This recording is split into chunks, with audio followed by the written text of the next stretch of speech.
Hello बच्चों, चलिए प्रश्न को देखते हैं। प्रश्न है निम्नलिखित समांतर श्रेणियों का योग ज्ञात कीजिए। हमें श्रेणी दी गई है 2, 7, 12, इसी प्रकार 10 पदों तक हमें क्या करना है, योग ज्ञात करना है। प्रश्न को हल करने से पहले जो प्रश्न की मुख्य अवधारणा है उस पर विचार करते हैं। मुख्य अवधारणा, इस प्रश्न के लिए मुख्य अवधारणा हो जाएगी समांतर श्रेणी।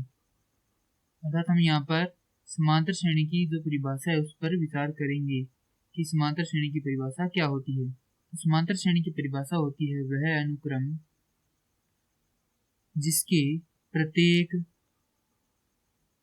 दो क्रमागत पदों का अंतर समान रहे समांतर श्रेणी कहलाती है। यदि इसके प्रारूप की बात करें तो यह इस प्रारूप में होती है: ए प्रथम, ए द्वितीय पद, तृतीय पद और इसी प्रकार nवें पद तक चलती है। जो प्रथम पद है हम उसे a द्वारा निरूपित करते हैं। द्वितीय पद को निरूपित करने के लिए जो प्रथम पद है उसमें d जोड़ दिया जाता है, अर्थात सार्वंतर जोड़ दिया जाता है। उसी प्रकार तृतीय पद के लिए सार्वंतर को प्रथम पद में 2 बार और nवें पद के लिए प्रथम पद में सार्वंतर को n घटाव 1 बार जोड़ा जाता है।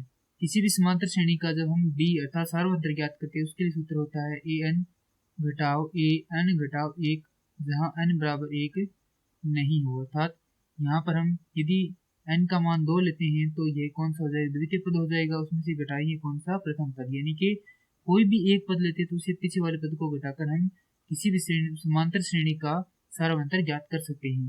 चलिए प्रश्न को देखते हैं। प्रश्न में श्रेणी दी गई है 2, 7, 12 और इसी प्रकार आगे है चल रही है। तो प्रथम पद a बराबर है इसमें 2, d का मान यहाँ से अगर निकाले हम तो हो जाएगा 7 घटाव 2, क्योंकि द्वितीय पद 7 है और प्रथम पद 2 है। तो d का मान हमारे पास आ जाएगा 5, अर्थात सार्वंतर इसके लिए है 5।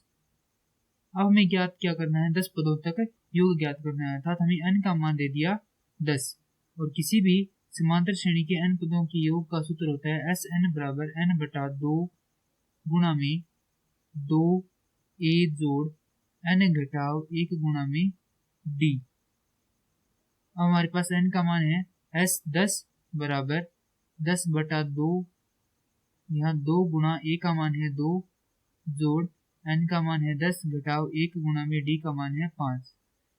तो हमारे पास जो 10 पदों का योग है उसके लिए आ जाएगा 10 बटा 2 4 जोड़ 45। इसे हल करेंगे तो यह कितनी बार कटेगा, 5 बार। तो यहाँ पर आ जाएगा 5 गुणा में 49।